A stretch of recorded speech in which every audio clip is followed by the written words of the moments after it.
Hey, Bo Templeton and Big Bear scored easy first-round playoff wins last week. Both teams entered with just 2 losses. One main difference, Big Bear had to travel 300 miles just to get to the game in Templeton. Ouch, but hey, look at this. First drive of the game, Logan Wolf, 29 yards for Big Bear, then Chewy Castro, touchdown, 7-0. So if the long bus ride tired them out, didn't look like it on their first drive of the game. Templeton right back, Gunnar Griffin, 35 yards as he gets to the outside for the Eagles. He's inside the 25-yard line. 3rd and 2. Griffin takes it in himself, tied up at 7. This was a wild game. Second drive of the game for Big Bear. Logan Wolf doing it again. When he gets out in the open, is he considered a lone wolf then? I guess. 50 yards for the touchdown. No one's going to catch him. 14-7. But then Templeton comes right back. We're still in the first quarter. Griffin to Bryson Messer. He's going to bang his way inside the 10. Griffin, second touchdown of the game. PAT no good. 14-13 Big Bear after 1. Second quarter, the big bad Wolf again. Logan Wolf. There you go. 32 yards. 21-13 at the half. It was scoreless after 3 quarters. No score in the third quarter. Griffin to Nate Avery, 35 yards down touchdown alley. 2-point conversion good. We're tied up at 21. Still in the fourth quarter. Griffin to Avery. Avery gonna break the tackle of the Wolf right there. 64 yards for the touchdown, and Templeton leads this game in the fourth quarter, 28-21. But look at this play, Joey. Big Bear gonna fumble it. Eddie Sanchez pops in his hands. It's like the immaculate reception. Franco Harris. Where's Franco? Yeah, exactly. 28-28, but Templeton would not be denied under 3 minutes ago. Avery, number 21, yelling blackjack. That's your game winner. Templeton wins a thriller, 34-28. So after going 1-9 last year, Templeton is in the CIF semifinals. And they got a long bus ride next week at Arrowhead Christian on Friday. It's so funny how they match up these teams for these games. Well, as promised, back to the Northern Division now. Bishop Diego playing at Atascadero. CIF's going to start providing a jet. Yeah, it's crazy. Bishop has the speed. Atascadero has the size. We've got the rooster, Kevin Roos, who's at the game. He joins us live in our Santa Maria newsroom. I say the way I drive, boy, I do have the speed. Just don't tell the cops. All right, hey, guys, Bishop Diego now has 4 consecutive 10-win seasons this year. They had a good year again, but they had to move up this year to a tougher division, taking on Atascadero tonight in the playoffs. Now, the Greyhounds are ranked 82nd in the state. For the Cardinals, well, they're ranked 263rd, so you're telling me there's a chance. For the Cardinals, however, on their roster, they've got 30 players, while Atascadero has 48. Many people thought this game might be a bit of a lopsided affair. Let's get to the field and find out. These two teams have not met since 1995. That was in the quarterfinals. Greyhounds won on that night. Atascadero's opening drive here. Tommy Carr handing off to Ethan Hicks. He'll fight his way down to the 3-yard line. After a penalty that would push him back on the next play, Carr this time going to hand off to who else? R.J. Roche. He's been big for the Greyhounds the last couple of weeks. Roche into the end zone. And he gets the touchdown to put him up 6-0. They would miss the PAT. Next possession now for Bishop Diego. Spencer Stoveson going to fire one over to Daniel Molina. Molina meet Carson Block.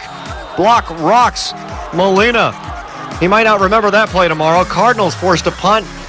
Second quarter now. Carr with a quick pass or quick handoff here to Cooper Cooley. Cooley leaping into the end zone. And Atascadero is up 13-0. 7 seconds to go before the half. Greyhounds looking to pile it on. Carr going downtown and trying to hook up with Cooley again. This time not so lucky as Cooley wasn't able to hang on to the ball. And that's how it would stand at the half. Greyhounds up 13-0. Bishop Diego fired up for the second half, though. Their defense looked good in the first half, only down 13-0. Third quarter, though, Carr handing off here to Nick DeCasey.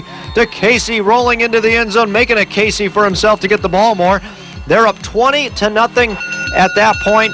Ring that bell. Greyhounds are pumped up. Under 5 minutes to go now in the third. Carr going to hand off to Hicks, and he's going to cut back, make some nice moves with the stiff arm, and then goes 20 yards for the first down. Greyhounds back in business again. A couple plays later, Carr going to find his favorite receiver tonight, Cooley, on the nice slant play here. Into the end zone, Cooley will go. He's as Cooley as the other side of the pillow. 35-yard run.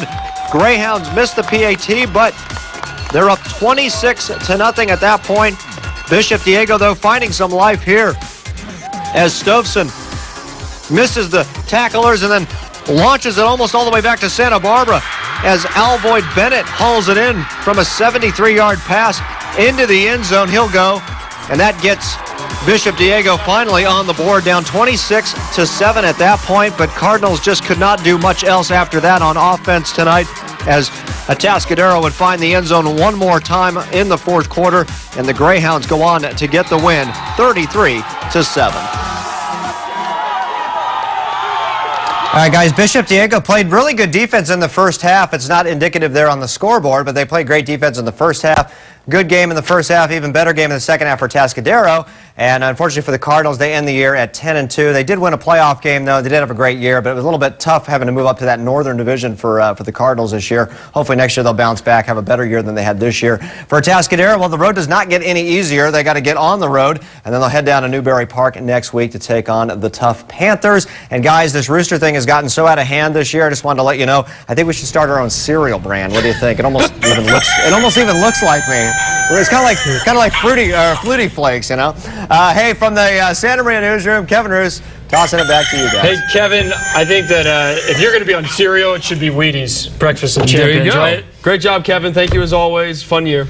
All right, Kevin's going to be at Napomo next Friday for that semifinal game. Now to the Western Division playoffs, and one of the key reasons for Oxnard's success, junior running back Raymond Caldera. And as Senator De Los Santos reports, there's a swarm of Yellow Jackets that are paving the way.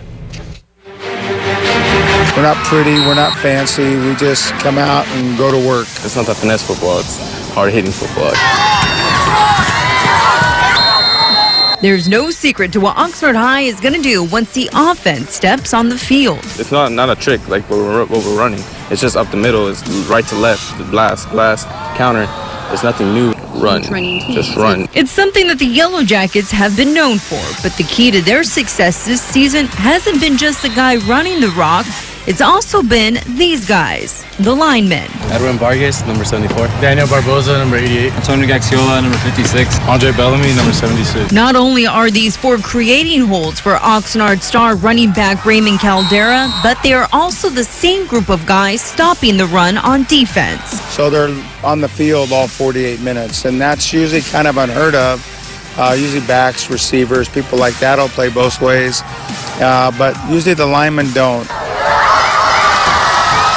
They kind of wear that as like a badge of honor. It's like a chip they have on their shoulder. I play the whole time. I don't come off the field. This is the first year that this group of seniors and one junior has gone both ways, and Raymond Caldera is taking full advantage of it. The junior running back averages 34 to 35 carries a game with over 2,000 yards and 29 touchdowns. And Raymond is a little over 650 yards shy of breaking a school record. Everything basically what I did is really good to them. Appreciate them a lot. Like I can't ask for any other better line than them. Playing the line is a non-glorious position who usually don't get any love, but that's not what these Yellow Jackets are looking for. All they want in the end is a win. They were going to bring back the pride of being an lineman here. All right, thank you, Senator Raywell Caldera and the line and the rest of the team with a road trip to play Palos Verdes in a quarterfinal contest. The Yellow Jackets have been perfect outside of the Hive, going 5-0 so far on the road. This game played at South Torrance High School, and Cronkite Sports Bureau providing us these highlights. Early on, Steve Del Carson scrambling for Palos Verdes, that is. Fumble, but PV recovers. Going to go for a field goal. It's Kyle Cole. It's wide and short, so the fumble played a role in that miss. Well, you just saw the running game. Caldera, the handoff, nothing there, bounces to the outside, and he's Gio gone with the win. 70 yards for the touchdown, and Oxnard takes a 7-0 lead in the first quarter over the Sea Kings. Palos Verdes right back, and Steve Del Carson breaking tackles up the middle. Touchdown, 7-7 after one quarter. Palos Verdes cheerleaders celebrating that long touchdown run. Sea Kings quarterback Del Carson Should see Joey up here doing the cheers. He's got spirit. Yes, he does. How about the pump fake to Lance Brown? Long gain. They're in business again. Del Carson keeps it. He's in, and it's 14-7 in the second quarter.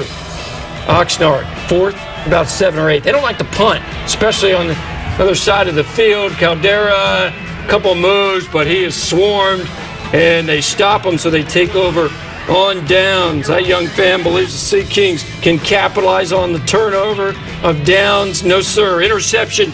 Jacob Tanoko picked off for the Yellow Jackets, so there's time for Oxnard to score before the half, but not when you fumble the football. Palos Verdes leads 14-7 at the half, and the Yellow Jackets lose on the road 28-7.